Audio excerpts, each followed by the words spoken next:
Well, well. Hello, beasties. Welcome back to Maleficent Month, presented by Cinema Scotty. We're just a few days away from the film's release, and I couldn't be more excited.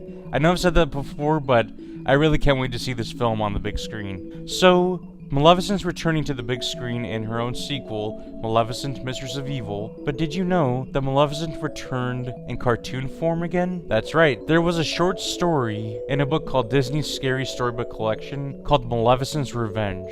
This story took place 2 years after the events of the film Sleeping Beauty, and in this story, Aurora and Philip have married, and the couple and the entire kingdom are planning on celebrating their anniversary. As Flora, Fauna, and Merryweather begin working on decorations, they notice that their powers have been drained. This was due to the solar eclipse. When such an event takes place, fairies lose their magic, and their spells are undone. And one spell from Sleeping Beauty was a spell that Merryweather had done, which was to turn Diablo the Raven into stone. So at the Forbidden Mountains, his spell is broken. Once Diablo is unfrozen from his petrification, he flies out over the land and he sees Maleficent's black cloak and her dragon-eyed staff lying upon the ground, by the sword of truth that killed her. He breaks the dragon-eyed jewel which tops the staff with his beak, and he watches as green mist steeps from the orb, reforming itself into Maleficent.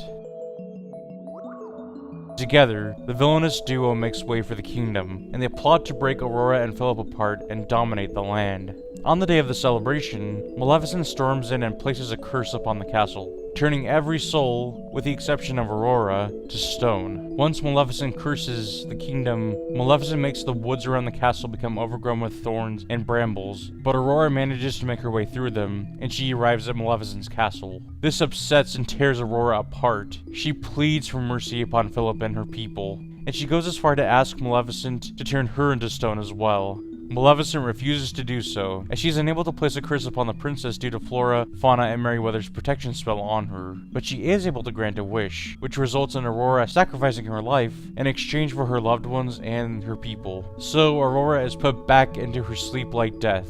Once this happens, the kingdom's citizens are freed, including Philip. Once Philip is no longer stone, he rushes to Maleficent's castle armed with only a branch. At the castle, Maleficent turns back into a dragon, and she taunts him that he does not have the sword of truth this time. Philip, undaunted, strikes the dragon's head with the branch. Maleficent flying into a rage, the evil dragon attempts to bite Philip with her venomous fangs, but she accidentally strikes her own tail, killing herself. When Maleficent is defeated once and for all, Philip once again wakes Aurora with a kiss of true love.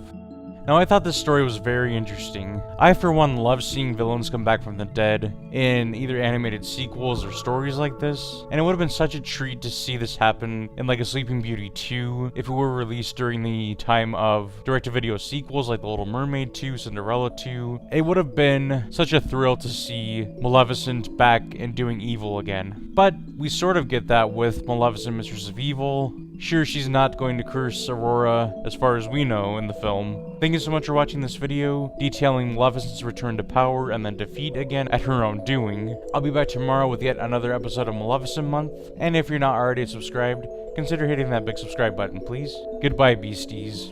Cinema Scotty, out.